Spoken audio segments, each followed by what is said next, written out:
Our podcast is a part of the World Podcast Network, now with over 1,000 podcasts. Visit the World Podcast Network at worldpodcast.network to listen to podcasts in over 12 genres. Come vote our podcast episodes up and help us rise on the leaderboard. If you have a podcast of your own, you can join for free.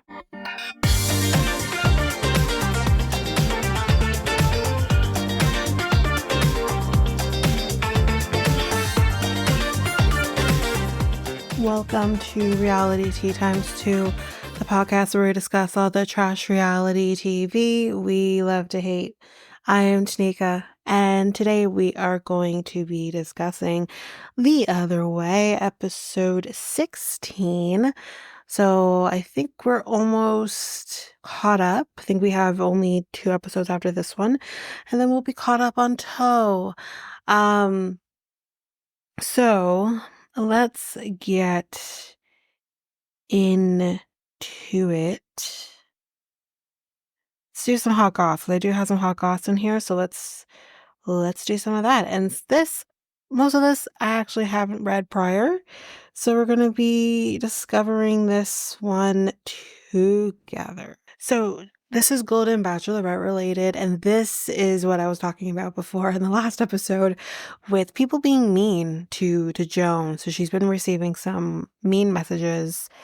So here's what we have with this. So over the weekend, so I think this would have been 2 weeks ago, I believe, Joan shared a video with one of her daughters talking about the messages she's gotten from fans. While some have told Joan in DMs about how they relate to her story, Joan said that she's also received messages from others criticizing the way she looks, which I don't understand. I think she's absolutely gorgeous, or the choices she's made so far this season. Saying, quote, "I've been noticing more and more that I get really mean messages from people, or I've done something wrong and that I'm mean. Maybe I don't listen. The bullying has shocked me, and I have to say it does hurt my feelings at this age. I thought bullying wasn't a thing anymore." Yeah, well, unfortunately it is. She then asks her daughter if bullying is still happens among those who are her age, so I guess kind of around my age, or if it's just something that happens to those who are on television. And said, quote, "I think that people that are miserable, and that's what her daughter said. And I couldn't have said it better myself. And there's nothing that you can do about it, unfortunately. Age isn't going to make them less miserable." I was surprised to see how mean people are. Joan then thought about how hard it must be for those who are younger that may experience bullying on social media. Saying, quote, "I think back, if I'm a pretty strong person and my feelings aren't hurt that easily, how hard it must be to be a teenager now. Amen. Because they attack you from this remote location and they can kind of hide behind their screens. I'm a little surprised that I'm dealing with this at the age of 61, to be perfectly honest." At the end of the video, Joan's daughter had a message to those who shared those mean comments to her mom saying, quote, "Bullying's outdated. Just stop. It was never cool. It's not cool. It's never gonna be cool. You stop trying to make fetch happen, mean people." Anyway. And Joan said, "Does it make it really feel better by making somebody else feel worse? For those people who are miserable, yes. I really do think it gives them a little bit of that, a little moment of feeling good about themselves that is short-lived, but yes, I think it does give them some form of something, and it's ridiculous, and don't be mean to her. It's unnecessary." But that's that for that piece of hot goss. So this next piece of hot goss is Love is Blind related, and I promise it's not going to be really about Tyler and Ashley. This is just a general thing with everything that kind of came out with the tell-all, or the reunion, I should say, about kind of controlling the things that appear on camera. This is kind of what we're talking about. So that off-screen drama that's been happening that also drives the viewers absolutely nuts is kind of leaving the producers a little ticked off. So So as we know that this happened with Tyler and Ashley. She admitted to controlling that narrative. We also had moments where we're dropping in with Marissa and Ramses on some of their discussions, which is true. Um, so, but yeah, basically that's left the producers kind of upset. There's not much really here to this article, but um, I think the best thing that you can do, I mean, yes, you're gonna miss things, but it seemed exceptionally worse this season. So I don't know. I guess we'll see if there is any improvement there. But anyway, we'll do an additional piece of hot goss just so that we're not because that was pretty quick. So this is Sister Wives related, and this is kind of, I guess, maybe expanding, I guess, on Janelle's views that Mary apparently began developing interests outside of the family after becoming an empty nester, which I think we kind of know this already, or at least we speculated. I don't think it was ever said fully from Mary herself, but I think yes, that is partially, I think we kind of knew this, but we'll just kind of talk about it.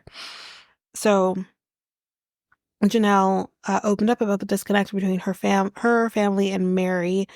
So she was appearing on the Reality Life with Kate Casey podcast, and she was asked whether Mary had always been disconnected from the larger family or if that was something that happened over time.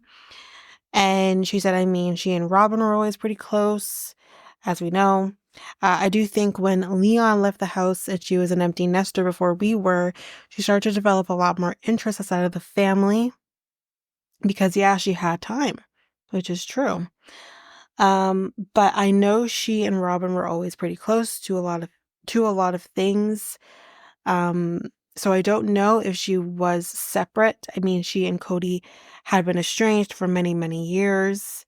So that's basically that. So I guess, yeah, she's kind of confirming that, yeah, she had some interest outside of the family. And it also seems that like they were estranged for a time before that as well. So let's go on to the next piece of hot goss. So this is 90 Day Fiance related, and this is about Pal and Russ. She kind of gave an update, I guess, on her marriage to him after going through quote unquote hell. Um, so apparently, I guess they may have had some issues. I've heard some rumors here and there about them. I haven't really been paying a lot of attention, honestly, but here's what we have. So she says that they're in a better place in her relationship with Russ after a rough few years, saying, quote, I feel like at this point I do not have that much drama in my life. I'm so happy for that because, to be honest, I went through hell to be what I am right now, and my relationship is doing much better. Paula and Russ, as we know, came in on season 1. We can skip that. So they recently celebrated their 11th wedding anniversary in Cartagena, Colombia, which the reality TV personality says made up for not doing anything to celebrate a decade of marriage last year. So she says that they focused on personal growth in their relationship and teased that next year would be when they'll finally feel to be able to adopt. So they guess they're going to adopt. Their son is adorable, by the way. He's so cute. Say, quote, I just feel like I'm ready to, I want to, but I'm in a moment that I like my career. My career is just going so well. But adding that Axel is super excited to be a big brother. He said he wants a sister, and then I told him eventually maybe I will get pregnant again. And he was like, oh my gosh, and then you will have a little brother in your belly. He's really asking for a sibling. I feel like he does need it because I don't want my son to be alone, and I'm coming from a big family. So she also has proven to be a fierce competitor after winning the $200,000 grand prize on Prime Video's The GOAT. Good for her. I didn't know that. Good for her. Following the major victory, Paula joined the latest season of Women of Wrestling after making her debut in the ring in 2021. Good for her on that too. But that's basically that. Not much else there. Yeah, I realized we're a little not up to par with the hot goss. But let's see what else I have here. Okay, we'll do another sister wives hot goss, and then we'll get into the episode because this one's a good one. This one's good. Okay, so Cody and Robin were actually able to sell their home despite taking it off the market just a few weeks ago. So the sister wives couple listed their Arizona home in August, but as we know, removed the listing back in October, so that's a month ago. Luckily for them, not for anybody else, not only did their home sell, but they sold it for more than their original listing price. So this is Monsters and Critics actually reported on this one. They listed their 5-bed 4-bath home for $1.65 million.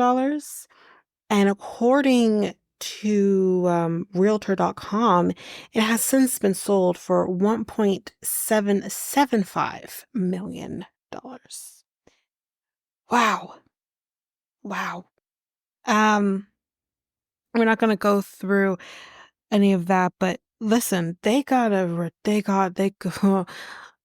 get sued because they bought this house for $890,000 and sold it for math for almost $1 million more, right? That's math, right? Yeah. Okay. Wow. They're gonna get sued. I mean, as far as I'm concerned, I think that people who have put stuff into this should be able to get stuff back out of it. So, but that's it for Hot Goss. Let's get into the reason that we are here, and that is to discuss The Other Way. I think we're on season 6, episode 16. Daughter of the Bride instead of Father of the Bride, which was one of my favorite movies. Anyway, so let's talk about Statler and Dempsey first. So, we're on the road again. Hard to say, we're on the road again. So, we're still in France, though, because we're going to, I can't remember where they went, but they're still in Paris, or France. But we basically try to start working. I think they're like in the campsite. So they're trying to get some work done here because Statler needs to start work. And guess what? The internet doesn't work. And I say, well, wouldn't we have checked this, I don't know, the night before? I'm just saying. But anyways, and also on top of that, the plug that she has, think it's for the monitor, doesn't work or doesn't fit. Which again, this is something you could have figured out in the almost 2 weeks I think it's been since you've been there. What is happening? But she says, like, I can't get connected. I'm gonna get fired, which I don't think you would have gotten fired from one day, not getting on, you know what I mean? I think they could understand that maybe you need some time to get your shit together. But they do move from the campsite and they go and park in front of someone's house. And this is where they find out the plug doesn't work. But the internet's up, so we got into work because I think it was a hotspot. None of their hotspots are working, which obviously is what they need to use to connect. But in this case, that's what she's doing. But yeah, so she's like, she needs the converter in order to get the plug to work. And Dempsey's just there reading. She's just sitting there reading. And she's, it would be great if you can go get that for me. Like, that'd be nice. And Dempsey's like, it will have, would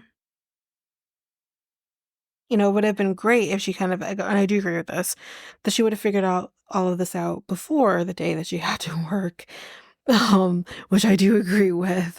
I definitely do. But she's like, Dempsey's like, not Dempsey, Statler's like, can you help me with this table so my wrist doesn't start hurting? And I'm like, okay, I understand like trying to get some help or from her or whatever, but there is some things that you could do on your own. You don't need Dempsey to do everything for you. Like, I understand her maybe need to go out of town to go pick up the thing that you need, the converter that you need. I definitely understand that, but, like, you could fix the table yourself because you need to know how to configure it to how it won't hurt you.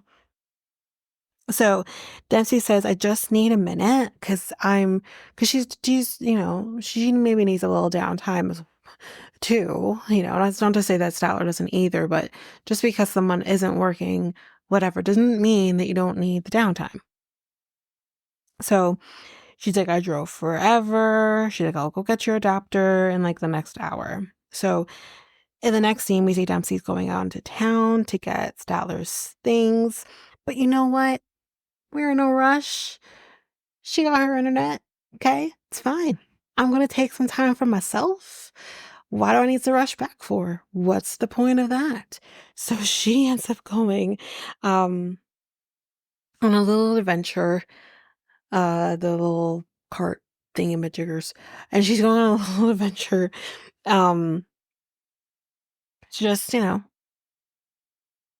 some time to herself. She's like, I feel bad, but like, this is a whole this is one of those stops in France that she really wanted to go on. She's like, she's not gonna screw this up for me. So, back with Statler though, Statler says that she's been gone for a couple of hours. She says she's not feeling supported.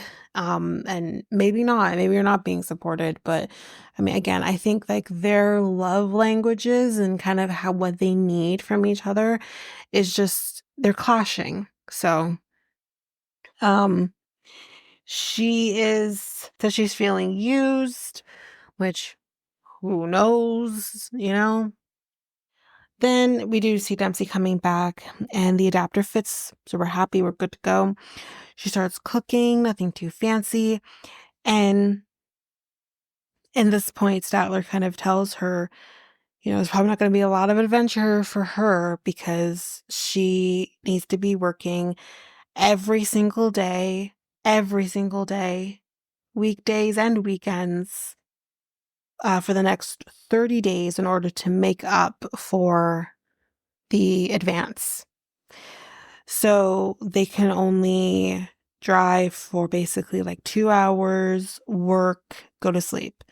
Drive for 2 hours, work, go to sleep. So it's going to be this very routine thing for the next month, which is basically like leaving Statler. And why did I agree to do this? Because like I'm not reaping the benefits of van life and traveling and taking in the sights, but why did I do this again? Good question. Um, and MC tells her that, I went on the cable car. It was really nice to have that time. But I think she says, did you, enjoy having time away from me? And Stat was like, yeah. She doesn't even hesitate. She's like, yeah, yeah, I did. Then all of a sudden, Dempsey just starts crying. And I'm like, she's crying? Now, you're allowed to cry because unless you're like Tatha, which she's not, you're allowed to cry sometimes. So, and Statler just instantly goes and she comforts her, which I thought, okay. She says, Dempsey says that she has a lot of stress and she's like, I'm used to going and showering when I want to. I'm used to going to sleep when I want to. And the fact that, the bed is her office or we have to drive away from a campsite because she can't get internet, which means they don't get water, it's all of those things. It's like she can't, you know, do what she's got to do. But again, it's just, I know like the van is on the one side of the road, it's on the other side, and I understand the steering wheel is on the right side of the car, but as we've heard, they drive on the right side of the road. Can't Statler help with driving at least while in France? You know what I mean? Like, I feel like she could do a little more to help with driving at least, so that Dempsey isn't the one who has to do everything. Now, I know maybe things might be a little different, but I honestly, it's not the controls of everything that I would be more concerned about. It's being comfortable driving on the left side of the road that I would be more like, "Oh god." You know what I mean? So maybe I'm incorrect, maybe even the foot pedals are different, maybe the controls are different. Maybe, I don't know, I've never been in a car that's has a steering wheel on the right side of the car. I've never been in that situation, but, I think it is a little different, just based on my memory here of, like, The Bachelorette when we had, the right-sided driver and, Aaron was the only one who could do it and whatever. So I think there could be a little bit of a difference here. I get that, but it's kind of like, couldn't you try to learn, so that you could at least take some of that off of her? I don't think it's an impossible thing to do. I think like you can try. So I don't know why she's not willing to kind of try. But anyway, she said Dempsey says, I thought I had a partner in this, but I feel alone. And I'm like, well, I think you both feel that way, honestly.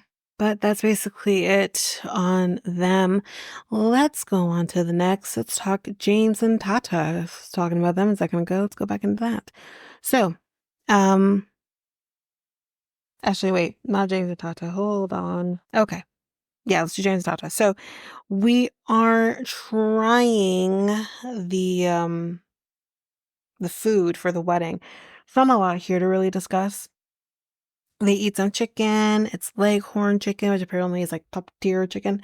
Um, Dad wants all like 3,000 people in his family to be at the wedding, and it's like, okay, are you paying for that? Oh, Dad. um, so like, yeah, that's gonna be a no. And James cannot kind of handle the spice of the food, which again, yeah.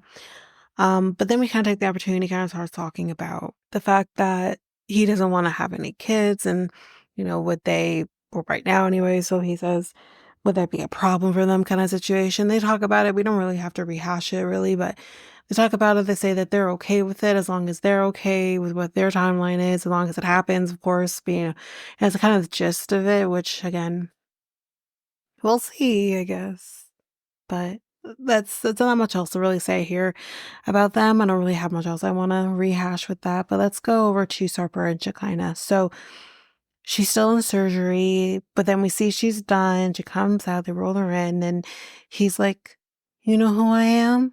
I'm gonna take care of you." And I'm like, and the way he said it, he was so sweet. He was so gentle with her. And I'm like, oh, he loves her. He really does love her. He's great television for certain things, but he really does love her. And he's in some hot water right now. I'll wait till we talk about it, but he's in some hot water after this last episode. And I'm like, oh no. But anyway. And instead of saying band-aid, he said bondage. You can take the man out of the S&M, but you can't take the S&M out of the man. Um, so he's he feeds her some juice because she needs to get some sugar in, and he helps her stand up so she can walk around. He's being very attentive to her, and I thought that was so sweet. So sweet. But yeah, it's basically it. It's not much else to really say either about them. But let's get into the next piece, the next couple, which I think this was the last couple. And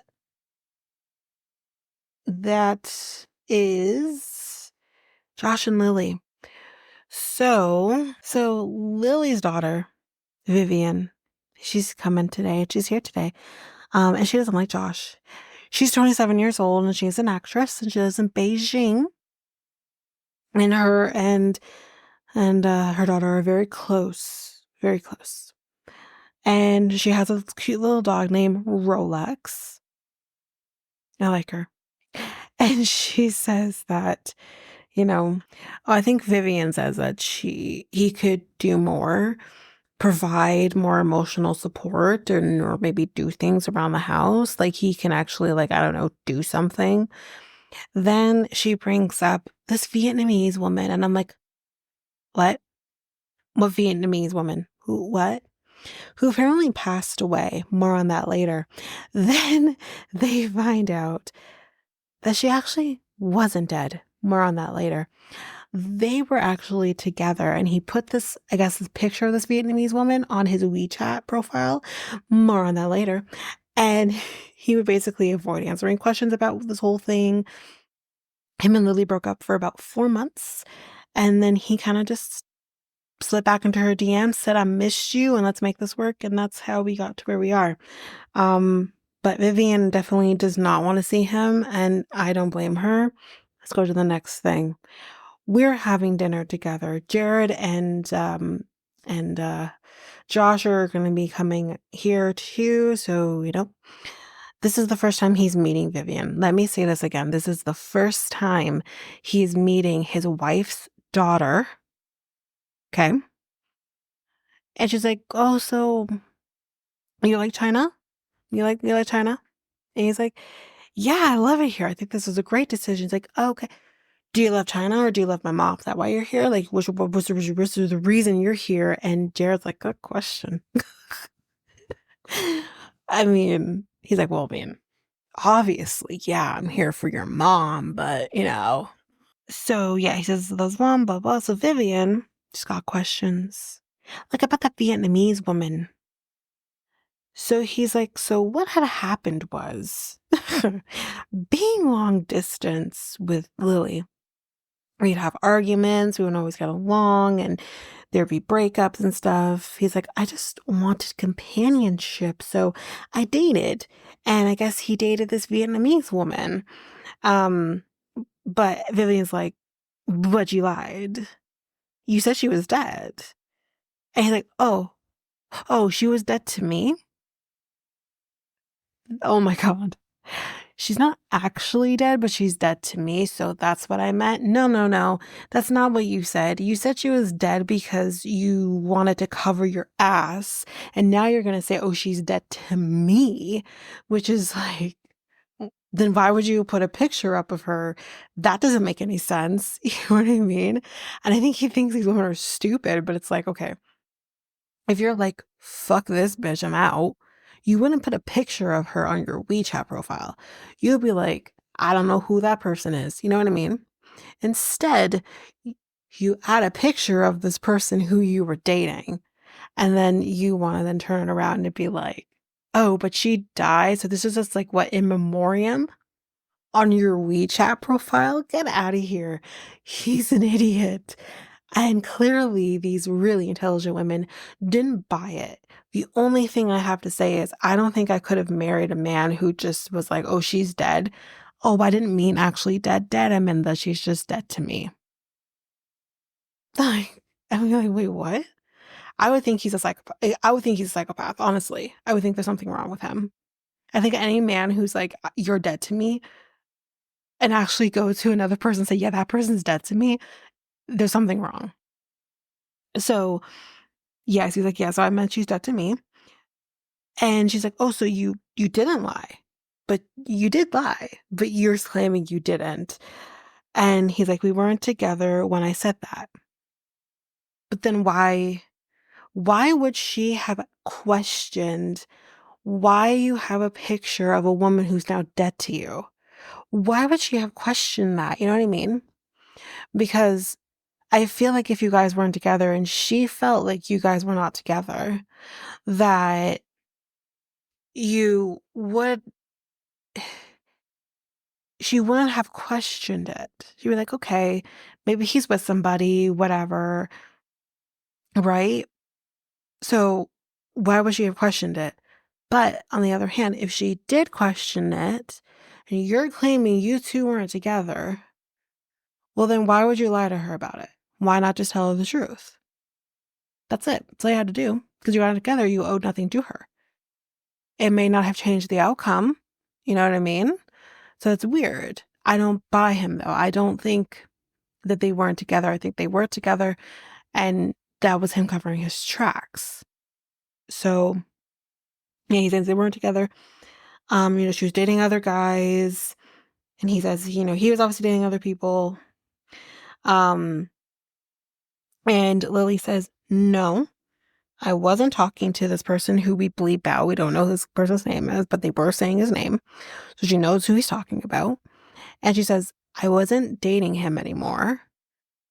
And I wouldn't have been talking to you while with him or vice versa. But the reason he's saying this is because he saw messages between Lily and this guy. So I don't know what's up with that. I don't know who to believe on this. But what Lily ends up saying is, no, I didn't have the text messages between this unnamed person. I had like writings down of my fantasies, romantic fantasies and stuff like that.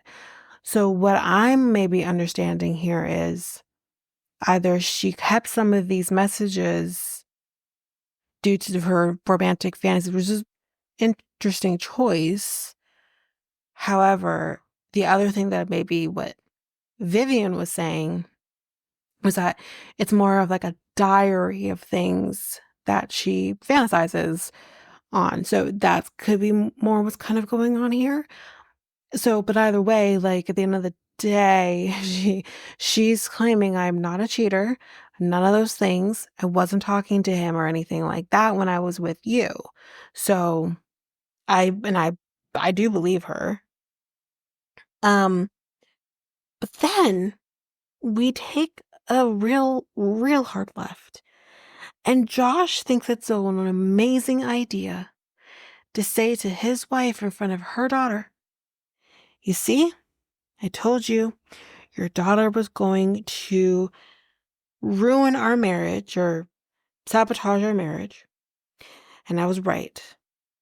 And Jared is like, whoa. And poor Vivian is like, what the hell? Like, I'm not trying to do that. Like, this is her mom. She's going to try to protect her mom. And when Jared is trying to like intervene and kind of be like, whoa, slow your whole, like, pump the brakes, he says, oh no, this is between me and her now. Also, when your back is up against the wall, it is now between him and Lily. When you want Jared to be your peacekeeper, your mediator in your marriage, when it suits you, he's full of shit. So, yeah, so he says that. And Jared is like, um, what you're doing is redirecting this. And that or Josh says there's no relationship between me and her, meaning Vivian.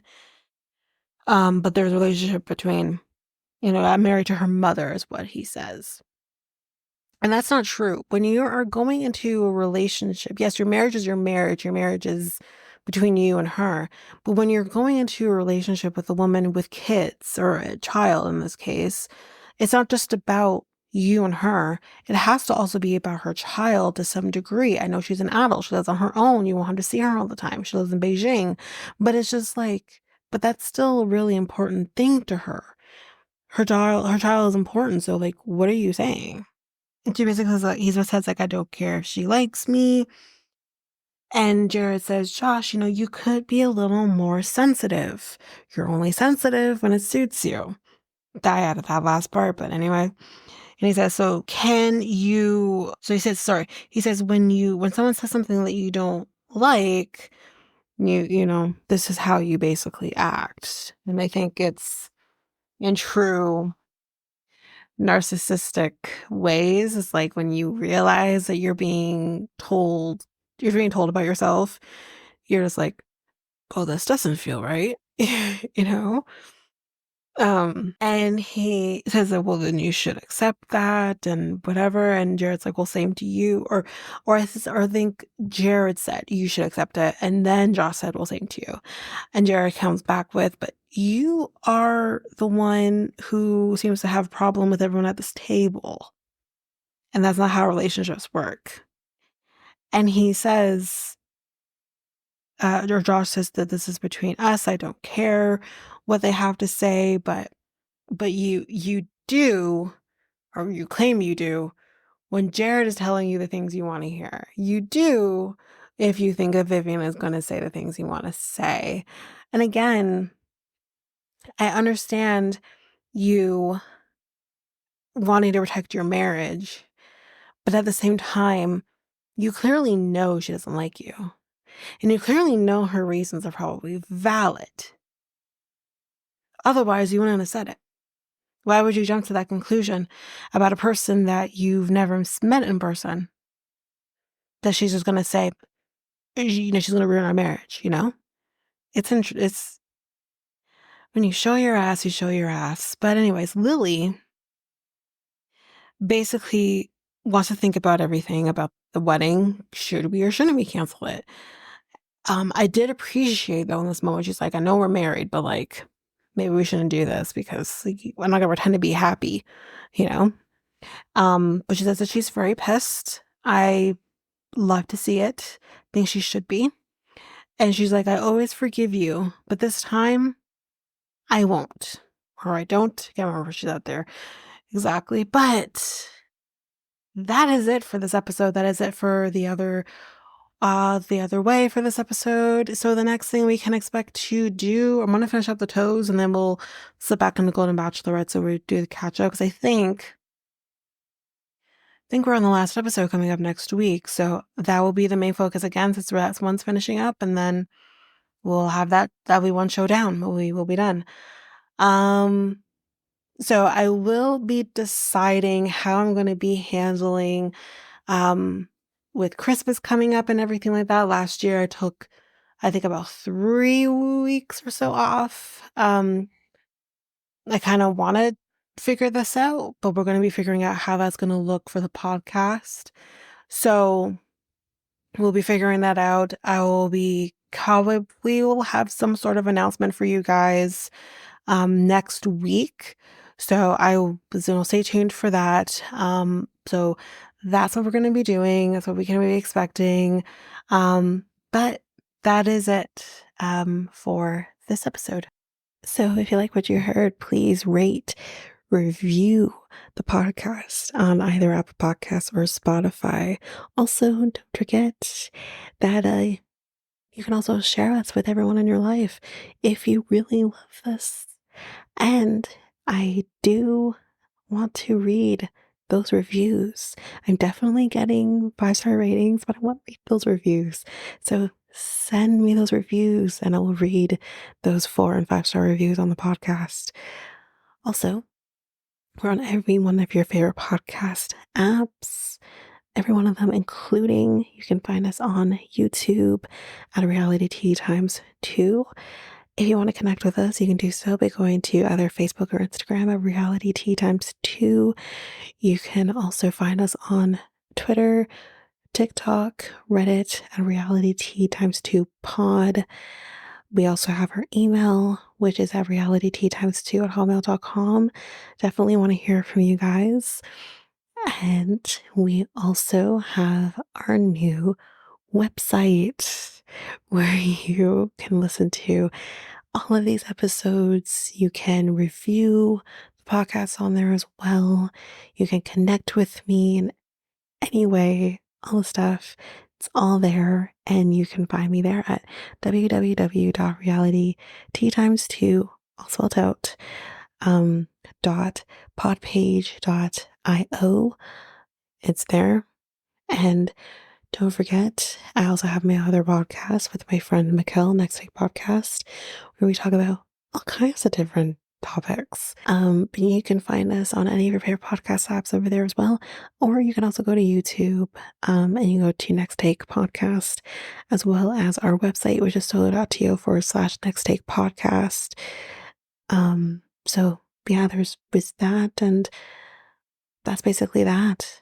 And again, don't forget, if all of this information is overwhelming, we do have all of the links, everything in our show notes.